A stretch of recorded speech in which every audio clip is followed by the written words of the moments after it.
আমরা জানাচ্ছিলাম post graduate private trainee চিকিৎসকদের ভাতা ৩০,০০০ থেকে বাড়িয়ে ৫০,০০০ করার দাবিতে রাজধানীর শাহবাগ মোড় অবরোধ করে অবস্থান নিয়েছেন শিক্ষানবিশ চিকিৎসকরা।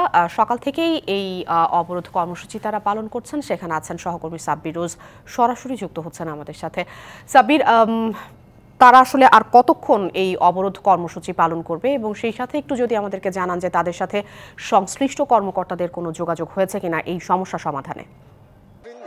আপনি জানেন সকাল থেকেই পোস্ট গ্র্যাজুয়েট ট্রেনি চিকিৎসকরা তাদের ভাতা বৃদ্ধির দাবিতে শাহবাগ মোড়ে অবস্থান করছেন এবং আপনি যেটি বললেন যে এখন পর্যন্ত সংশ্লিষ্ট কারোর সাথে কথা হয়েছে কিনা, আমরা এখন পর্যন্ত জানতে পারিনি যে তাদের কথা হয়েছে কিনা। তবে তারা যেটি বলছে যে তারা আর কোনো আশ্বাসে বিশ্বাস করছে না, তারা প্রজ্ঞাপন নিয়েই এখান থেকে যাবেন। এবং আমি তাদের কাছ থেকে যদি শুনি ব্যাপারগুলো, যে আপনাদের সাথে কি সংশ্লিষ্ট কোনো উপদেষ্টা বা আপনাদের সংশ্লিষ্ট কোনো স্বাস্থ্য উপদেষ্টা বা তাদের কোনো প্রতিনিধির সাথে কথা হয়েছে কিনা?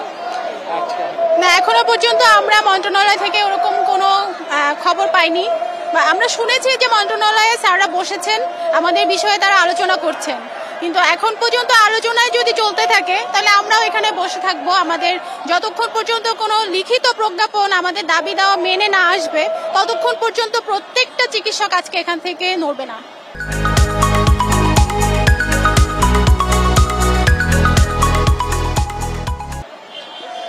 বিষয়টা হচ্ছে যে চারপাশে যেহেতু কেন্দ্রবিন্দু, এটা চারপাশে বিভিন্ন যান চলাচল করছে, তাদের তো যানবাহন চলাচল ব্যাহত হচ্ছে, গণপরিবহন রয়েছে, সেই বিষয়টা আপনারা কিভাবে দেখছেন? এই যে আপনারা তো সচেতন নাগরিক। আমাদের এখানকার যতগুলো ইমার্জেন্সি সার্ভিস যতগুলো আছে সবগুলোকে আমরা যাওয়ার রাস্তা করে দিচ্ছি। বাকি জনদুর্ভোগের কথা এই বিষয়ে আমাদেরকে গত 4 দিনে ডিজিএফআই, এনএসআই, ট্রাফিক থেকে শুরু করে সকল মন্ত্রণালয়তে জানানো হয়েছে। আর আজকেও কিন্তু আমরা শুরুতে এখানে এসে বসিনি, আমরা 11টা পর্যন্ত আমরা আজকে এই বটতলায় সমবেত ছিলাম। আমাদেরকে বলা হয়েছিল ওদের পক্ষ থেকে যে আমাদেরকে আজকের মধ্যে কিছু জানানো হবে। এই এখন 2টা বাজছে কিন্তু এখনো পর্যন্ত আমাদের সাথে কোনো যোগাযোগ করা হয়নি।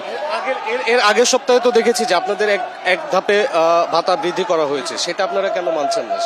আমাদের ভাতা যেটা বাড়ানো হয়েছে ওটা আমাদের দাবির সাথে সামঞ্জস্যপূর্ণ না।